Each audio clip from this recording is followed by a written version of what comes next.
Ljubitelji filma i svega onoga što se dešava iza filmske scene, dobrodošli u novi video u kojem pričamo o jednom spektakularnom filmu, čak i nakon 30 i nešto godina, reč je o Terminatoru 2 Sudnji dan.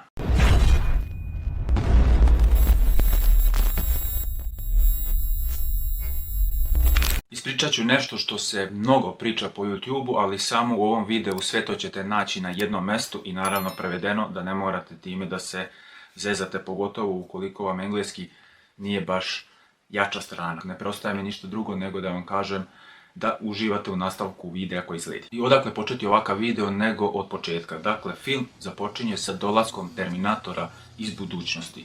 To se dešava pored jedne prikolice i za tu scenu koriste dve prikolice. Dakle, jedna prikolica je kompletna, kao što možete da vidite, sa svim nekim malim detaljima koje su obavezne u redovnom saobraćaju. Zatim su zaustavili kameru, postavili su drugu prikolicu bez tih obeleženih stvari koje su redovno u saobraćaju, isekli je i iskopali su rupu u asfaltu.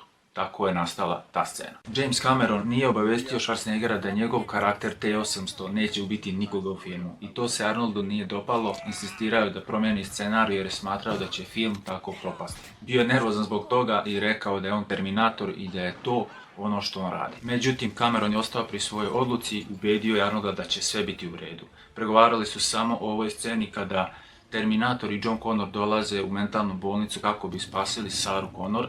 Na ulazu na kapiji susreću policajca koji tu radi, naravno kao neki čuvari, kao portir, jel?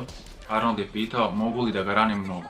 Ok, Cameron je rekao, samo ga rani u nogu i to je to. Kada je James Cameron izabrao Roberta Patricka za ulogu Terminatora T-1000 u filmu, studio ga je pritiskao da angažuje nekoga fizički impozantnijeg od Arnolda Schwarzeneggera. Međutim, na svu sreću, Cameron je ostao pri svojoj odluci, ohrabrio Roberta Patricka da nastavi ulogu, a studio je ubedio da taj savremeniji model Terminatora, model T-1000, treba da bude efikasniji i uglađeniji u odnosu na Terminator model 101 ili T-800 kako god, koji je kao tank. Patrick je kao Terminator T-1000 postavio trajan utjecaj na publiku i napravio je ulogu Terminatora T-1000 kao jednog od najupečatljivijih negativaca naučne fantastike. Pred kraj filma u sceni u čeličani pojavljuju se dve Sare Connor. Jednu igra Linda Hamilton, dok se u drugu prerušio Terminator T-1000. Za tu scenu nisu koristili nikakve specijalne efekte, jer drugu Saru Connor igra sestra bliznakinja Linde Hamilton, Leslie Hamilton, koja je preminula 2020. godine u svojoj 64. godini. Casting za ulogu John Connora u filmu bio je pravi izazov jer nijedan od 100 dečaka širom zemlje nije bio dovoljno ubedljiv. Direktorka castinga Molly Finn pronašla je Edwarda Furlonga na ulici u klubu za dečake u Pasadeni u Kaliforniji. Kada mu je prišla, njegov stav ju je ubedio da je on pravi za tu ulogu i poput uloge koju treba da tumači u filmu, ni Edward Furlong u pravom životu nije upoznao svog oca niti je živeo sa majkom. Na audiciji je bio uplašen, stidljiv u glumi sa Lindom Hamilton i Cameron uopšte nije bio oduševljen i skoro ga je obrisao sa liste. Međutim, direktorka castinga Molly Finn angažovala mu je trenera za dijaloge, nakon čega je bio bolji. Kasnije je Cameron uvideo hemiju između njega i Arnolda i izjavio da je on pravi za tu ulogu. To mu je bila prva uloga na filmu. Scena potere kod rijeke u Los Angelesu na desetine opasnih vratolomija, sistem za odvodnjavanje kao odlična lokacija za poteru jer kada se u njega uđe teško se izlazi. Međutim, kamion uopšte nije trebao da postane kabriolet, ali uprkos pažljivom planiranju niko nije izmerio visinu nadvožnjaka iznad kanala, tako da je James Cameron morao da improvizuje. I to je po mom mišljenju ispalo super, mnogo bolje nego da se to nije desilo. Šta vi mislite, pišite u komentarima. Arnold je često slučajno udarao oružjem Edwarda Furlonga pre nego što su uspjeli da snime scenu. Ovo su pokušali da odrade čak 4 puta i svaki put ga je Arnold Schwarzenegger udario u glavu, jednom toliko da ga je skoro nokautirao. Za svoju ulogu Terminatora T-1000 u filmu, Robert Patrick je trenirao pucanje više od 6 nedelja, kako bi to činio bez treptanja, održavajući hladan robotski lik. Za poteru na autoputu tim je iznajmio 5 milja puta u San Pedro u Kaliforniji i sve rekvizite i osvjetljenje za noćno snimanje koje je Hollywood tada imao. Kada su mislili da ništa ne može da pođe naopako, Neko je pokrao kablove sa seta. Unutrašnji proizvođač Stephanie Austin pronašla je zamenske kablove veoma brzo i dobila je nagradu od Jamesa Camerona u vidu bedža na grudima Terminatora T-1000 koji nosi naziv Austin. Za scenu otvaranja vrata tokom bekstva iz mentalne bolnice kako bi sačuvala autentičnost, Linda Hamilton je naučila to da uradi koristeći samo spajalicu. Jedna od onih scena za koju bi mnogi rekli da će se snimiti brzo i lako, Terminator kada podiže bebu u pustinji, scena je snimljena iz 17 pokušaja, zato što je na nekim snimcima beba nenamjerno dodirivala lice Arnolda, koji je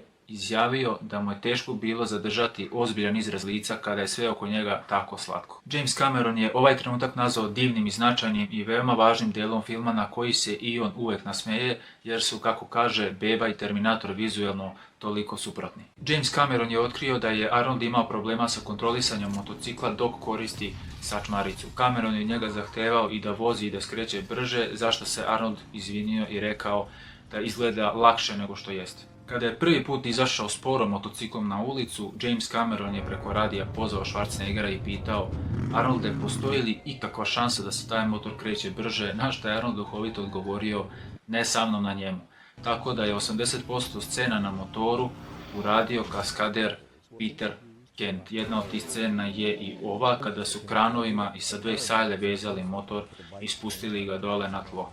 Tada James Cameron izjavio da je bilo dosta posla u postprodukciji da se uklone te sajle, međutim danas bi to bio mnogo lakši posao. Patrick je otkrio da je pre nego što je dobio ulogu Terminatora T-1000 u filmu imao finansijske probleme i da je bio potpuni švorc kada mu je James Cameron dao priliku da se prijavi na audiciju. Dobio je 3 dana da pročita scenariju, nije gubio vreme, pročitao ga je za 5 sati, istog dana se vratio Cameronu i rekao da želi da bude deo toga.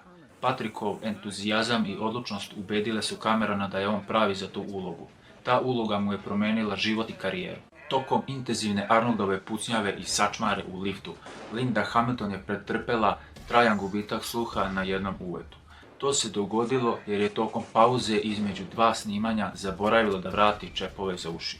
Uprkos povredi, nikoga nije obavestila o tome i hrabro je nastavila scenu, a njeno rukovanje sa oružjem bilo je zaista dobro, izjavio je Cameron. Arnold je pretrpeo znatan bol dok je rukovao sačmarom. Nije mogao da koristi rukavice jer su mu se prsti zaglavljivali u mehanizmu. To je dovelo do toga da mu se koža na rukama i prstima pocepala više puta dok je pokušavao da usavrši potez. Pucanje u kapiju također je zahtevalo nedelje vežbanja jer je Arnold morao da se ponaša i da izgleda hladno dok to radi. Eksplozija zgrade u ovoj sceni nije minijaturna, već je prava. Struktura zgrade je naime ostala netaknuta jer su detonaciju 100 litara benzina i buradi baruta na ovaj način uspjeli da usmere kroz prozore. Tokom snimanja 2 šminkera i frizer transformisali su Arnolda u Terminatora oko 35 puta. U trajanju oko 6 dana Arnold je proveo na stolici. Tokom scene borbe u čeličani, Robert Patrick je velikim metalnim štapom udario Arnolda u ruku jer je promašio oznaku na leđima Arnoldovog kostima. Arnold je, kako kaže Robert, sve to pretrpeo kao prava mašina, dakle nije prekinuo snimanje, samo mu je kasnije rekao: Roberte, to je bila moja ruka. James Cameron je bio oduševljen Lindom Hamilton. Njihova romansa je procvetala već tokom snimanja filma, oni su sve vrijeme to poricali, a bili su čisti tek kada je film izašao i nakon što se James Cameron razveo od Catherine Bigelow. Kako god. Tokom snimanja scene James Cameron je shvatio da Terminator T-1000 nema dovoljnu ruku da upravlja helikopterom i rukuje oružjem. U sred noći pozvao je Winstonov tim kako bi im napravili kostim sa 4 ruke koristeći samo materijale koje pronađu na putu do seta. Scena u kojoj se Terminator T-800 ponovo uključuje nakon što ga je T-1000 isključio snimljena je 4 mjeseca nakon završenog snimanja. Naime, James Cameron je bio zabrinut da publika možda neće razumeti na koji se to način Terminator T-800 vratio u posljednje suočavanje sa Terminatorom T-1000. Schwarzenegger je rekao da ga je Cameron hitno kontaktirao i zamolio da se vrati na snimanje.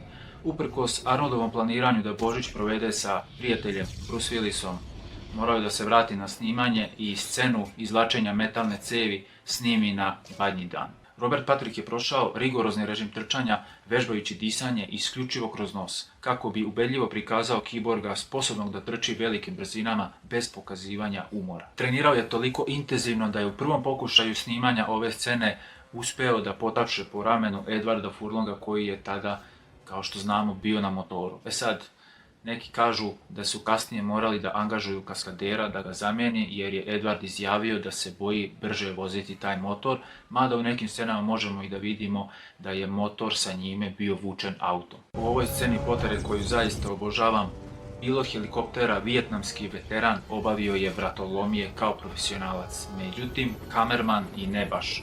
Uplašen da snimi scenu helikoptera kada treba da prođe ispod nadvožnjaka, dao je kameru Jamesu Cameronu, koji je scenu snimio čak 2 puta, jednom ispred i drugi put iza helikoptera. U jednoj od posljednjih scena filma rečenica I need vacation ili trebam odmor bila improvizovana od strane Arnolda, na čijem licu je vidljiva frustracija. To naravno nije baš rečenica koju bi Terminator trebao da izgovori, ali je ostavljena u filmu. Planirani budžet filma na početku bio je oko $80 miliona. Međutim, kada se sve završilo i kroz marketing planiran budžet je premašen i to je došlo na nekih 100 i nešto miliona. Zarada filma je $520 miliona.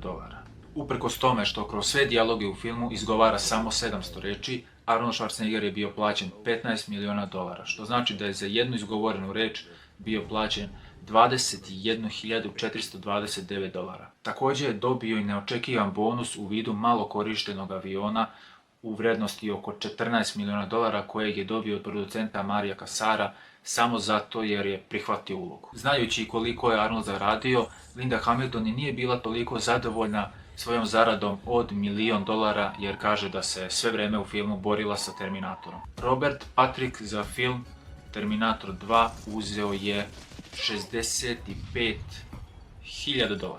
Da, to što je nepoznat glumac tada jer je se samo u nekoliko uloga u nekim filmovima prethodno pojavio kao negativac, recimo u Die Hard u kojem je zaradio dovoljno da kupi samo venčani prsten, svakako je uticalo i na konačnu zaradu, dok je tada već proslavljeni glumac Arnold Schwarzenegger na osnovu popularnosti dobio toliki novac. Edward Furlong za prvu ulogu u filmu uzima $75.000, što je oko $150.000 u današnje vrijeme. I to je okej, ipak je bio dijete, prva uloga u filmu, nikoga do tada nije poznavao. Direktor James Cameron dobio je $6 miliona i to mi se čini nekako okej, ali malo u odnosu na Schwarzeneggera, jer da nije bilo njega ne bi bilo ničega od toga, tako da hvala na gledanju i vidimo se u nekom od sljedećih videa.